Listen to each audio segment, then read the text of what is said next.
Welcome to This Explainer. Let's just jump right in today because we're diving deep into the science behind something almost all of us rely on, your morning coffee. We're going to answer a huge question today. Does caffeine actually fuel your creativity? I am so thrilled to guide you through this because, look, if you're anything like me, you probably need a cup of coffee, or let's be real, maybe 3, just to get your brain fully online. But what exactly is that coffee doing to your ideas? Well, let's start with this classic Broadway quote from How to Succeed in Business Without Really Trying. It says, "If I can't take my coffee break, something within me dies." A little dramatic?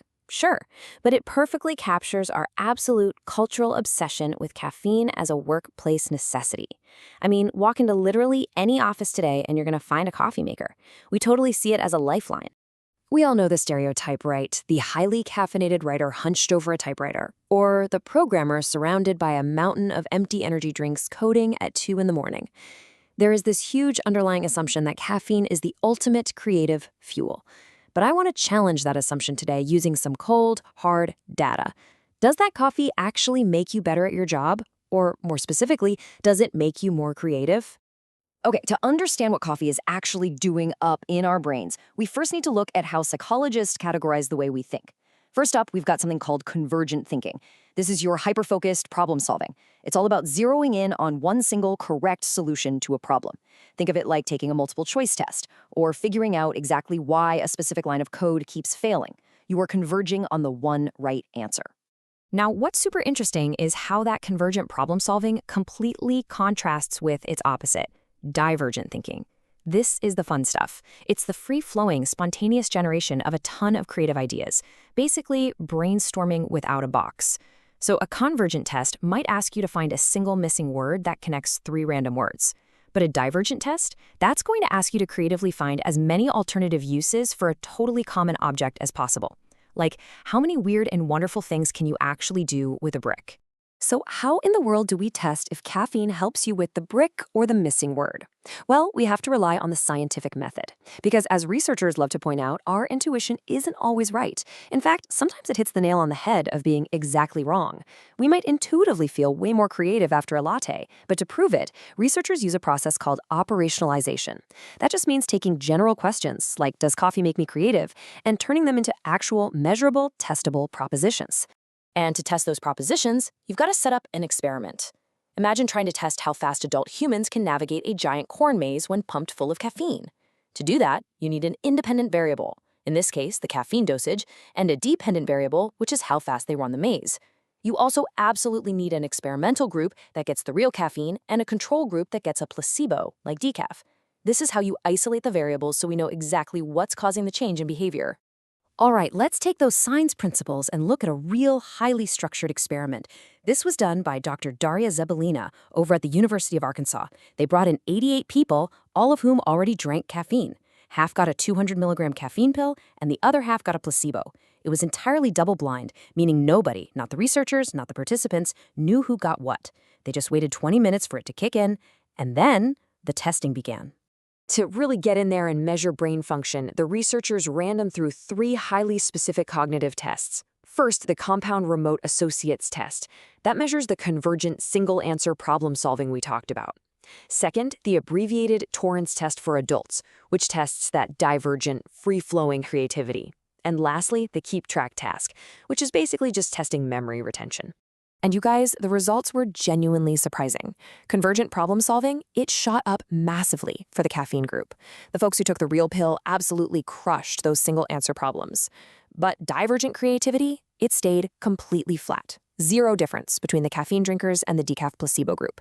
Oh, and memory stayed flat too, but weirdly enough, reported sadness actually went down for the caffeine group, so not more creative, but definitely better at problem solving, and maybe just a little bit less sad. So here is the absolute crucial takeaway. Caffeine will not magically give you new ideas. What it actually does is hit fast forward on your mental processing. It helps you get to that aha moment of insight way faster when you are trying to find a specific, already existing correct answer.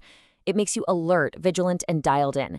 But if you're staring at a blank screen needing to brainstorm entirely novel concepts out of thin air, that cup of coffee is absolutely not going to help you think outside the box. Now, I have to share this really fascinating quirk from the study. At the end of the whole thing, they asked everyone to guess whether they had taken the real caffeine pill or the fake placebo.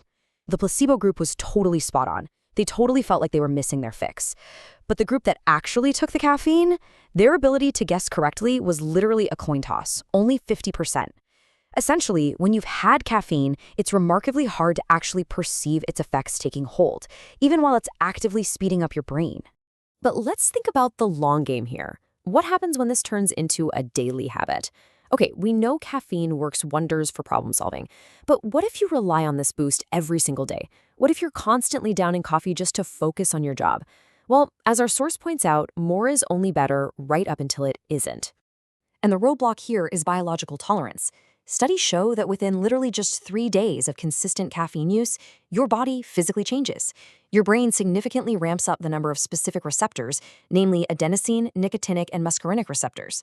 To put it simply, these act like little volume dials for your brain's excitability. Your brain is building up a tolerance and making more of these receptors just to manage that constant flood of caffeine. This happens so fast. Drink too much coffee on a regular basis, and in just 3 days, those receptors multiply, which means that incredible problem-solving boost you loved, it totally diminishes. You eventually just need the coffee to feel normal. But there's a silver lining here, for sure. If you back off and reduce your intake, those receptor levels actually reverse and completely reset within just about a week. So, how do we take all this amazing science and actually use it to optimize our workday? Just follow these 3 simple steps. Step 1, use it strategically. Got a broken spreadsheet or a singular massive problem to fix? Go grab a cup. Step 2, skip it when brainstorming. If you need a totally fresh, wild idea, the coffee won't help. Step 3, manage that daily intake. Treat caffeine like a secret weapon, not a daily crutch, so you avoid hitting that 3-day tolerance wall. Which brings us to the end. We have officially busted the myth of the endlessly caffeinated, wildly creative genius. Caffeine is an incredible tool for focus and convergent insight, but it is not some magic potion for pure creativity.